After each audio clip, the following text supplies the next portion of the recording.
Hello and welcome to this presentation. I'm Charlotte and I work for the Royal Agricultural University.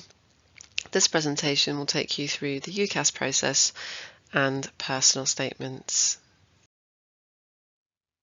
In this presentation, we will cover how to apply to university, when to submit your application.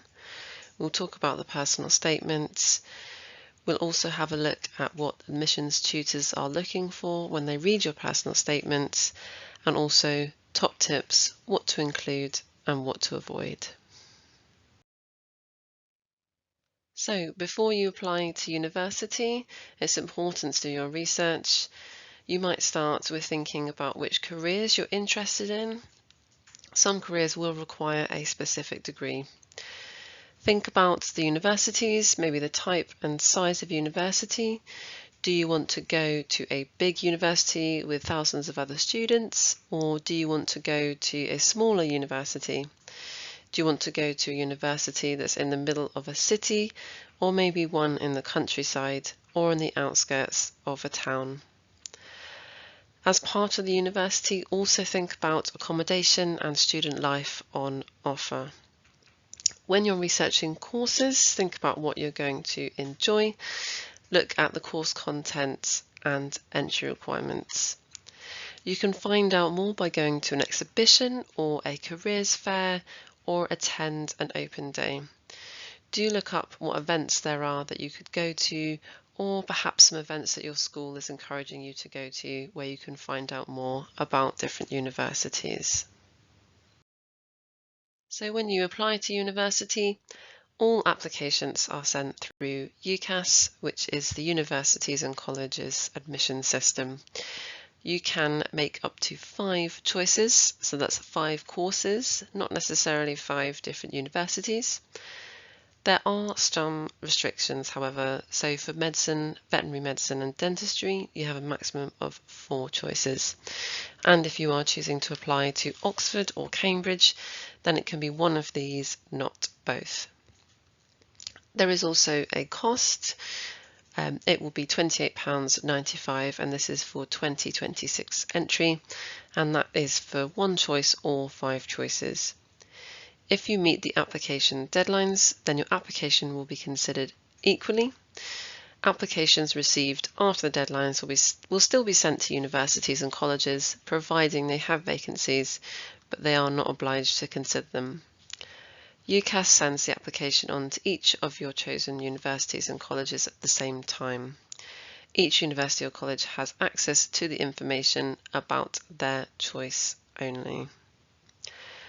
Only much later in the application cycle, when you have received decisions on all your choices and replied to any offers, will each university or college be able to see details of your other choices. This just ensures that each university or college decides independently whether to offer a place and what conditions, if any, to attach to an offer. You do not need to rank your choices in any order. For 2026, applications are open. If you are applying for Oxford or Cambridge, and most courses in medicine, veterinary medicine and dentistry, the deadline was the 15th of October. The deadline for the majority of undergraduate courses is the 14th of January 2026. If you don't meet the January deadline, applications received will still be sent to universities and colleges, providing they have vacancies, but they are not obliged to consider them.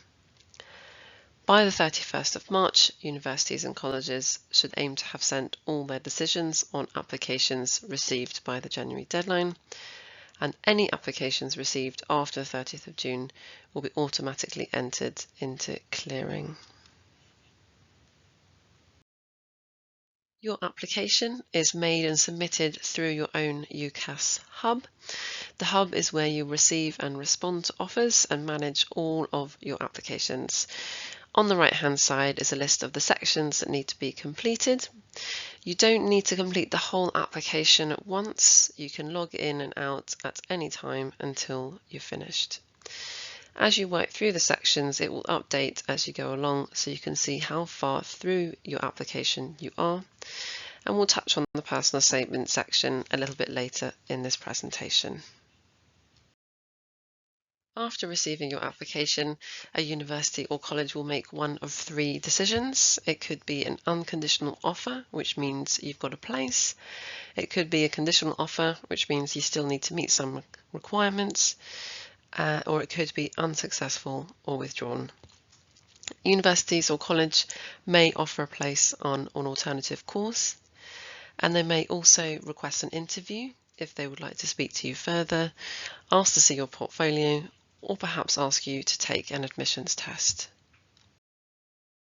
When replying to offers, you must decide which is going to be your firm choice and your insurance choice. Your firm choice is your first choice and the course that you really want to go to. Your insurance choice is your backup choice. You don't have to select an insurance choice, but we advise that you do, just to keep your options open. You could decide to decline all of the offers that you are holding, which will make you eligible for a process called Extra, or you can go through clearing. For 2026 entry, the personal statement is slightly different. Instead of one longer piece of text, it is split into 3 scaffolded questions. Each question has a minimum character count of 350 characters with an overall character limit of 4,000.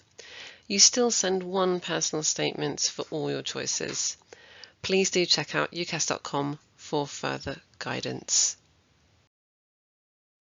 The personal statement is a vital component of the UCAS application.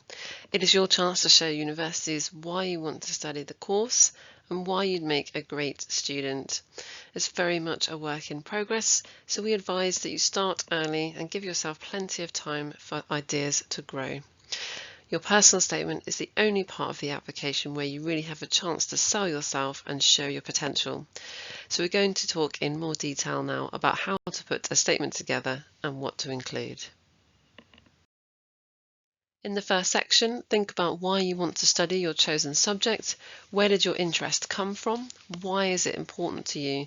And what made you know that that was the course or subject for you? Try to avoid things like "from a young age" or "I've always wanted to be," as it's unlikely you've wanted to do these things since you were a little child. Make sure to give a bit more context as to where this interest actually came from. It doesn't have to be an elaborate story, just whatever is relative to you. Think about any current challenges in the sector, for example, climate change, food security, or the need for diversification, and your awareness of these. The second section is where you can talk about your qualifications and subjects and how they've helped prepare you for the course or subject you're interested in. Think about the skills you've gained and how you've developed these. Have you done any extra reading or research, and what have you learned from this?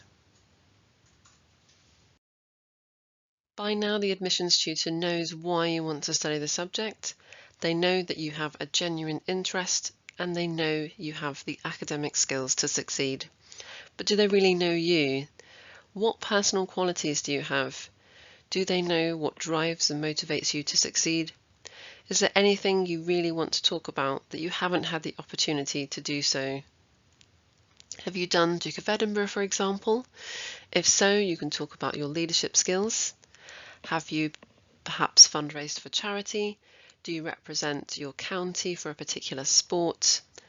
If so, does that reflect your self-motivation? Or you might have a part-time job. Now, you may not think that's relevant, but actually it shows excellent time management skills. Not only are you studying for your A-levels, but you're also taking on responsibilities and holding down a job as well. For every degree, time management skills are essential. You'll be responsible for your own learning, and if you can demonstrate that skill, you'll show you have great potential as a university student. This is the section where you can talk about things that are less specific to the course you are studying, but still show why you would make a fantastic university student. So when it comes to reflecting and analysing upon what you've done, there's a really easy rule to remember when it comes to doing this, which is the ABC rule. Firstly, A for activity. What have you done, experienced, achieved or read? B is for benefit. What have you learnt or gained from these activities? And then C is for course. How is this relevant to the course you're applying for? Here is an example of the use of the ABC methods, and it's just a really concise way for you to highlight and evidence your skills. I'd like to finish by going through some top tips. Give yourself plenty of time, perhaps starting with bullet point lists of your interests, skills, what the universities you're applying to are looking for.